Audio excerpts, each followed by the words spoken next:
Hey guys, how are you? Welcome to Oil Fishing. In this video, I'm going to show you how to make a fishing hook, so, let's get started. Now, these don't have barbs. It's going to be a little more difficult to catch a fish with it because it doesn't have a barb. You just have to keep the tension the whole time. But on the plus side, this is much better for the actual fish because the barb won't, destroy its mouth, and it's a fun challenge. So I want to challenge people to build these hooks out of the needles and try and catch a fish themselves. So let's get started with the tutorial. You're gonna need needle nose pliers and another pair of needle nose pliers. First, I take my needle nose pliers, put it right on the tip of this, and this all depends on how small you want this hook to be, but I'm showing you guys how to make the smallest one possible. I put it right on the tip and then I push it down like this, ready?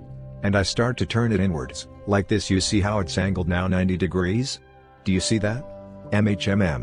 About 90 degrees, and if it's not, try and get it to 90 degrees, and then after that, I hold onto the hook with a bigger pair and I'll continue to wrap it like this against the actual pliers, just like that, and I'll twist it around just like that. See that?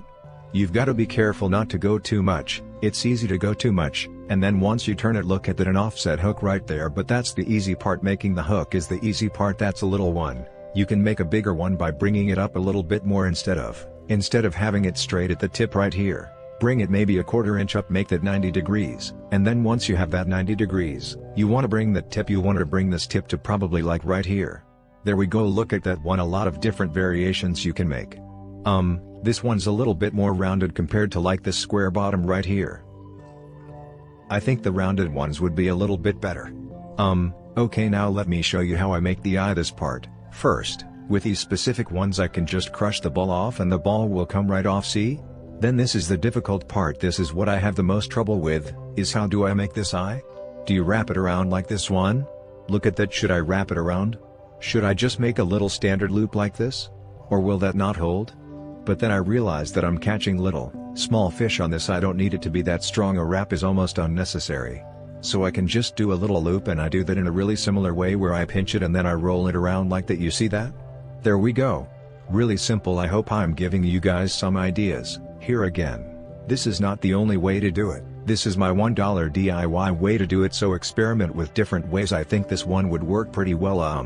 Now, okay, for the small one you don't necessarily need the shank to be that long, so I'm going to crush this ball again. The ball comes right off like if you made the loop right here. That doesn't look right, right? Do you see how long the shank is? And then the loop? So what you have to do with this is cut it off, give it a little bit of distance so that it can make the loop, and then make the loop ready. I put my finger on this and I turn it. There we go, look at that little hook. Now you don't want a gap between the eye right there, so you're gonna wanna tighten it a little bit and just give a pinch with the other pliers. There you go, and there you have it, homemade hooks right here. Thanks for watching. Please subscribe to our channel.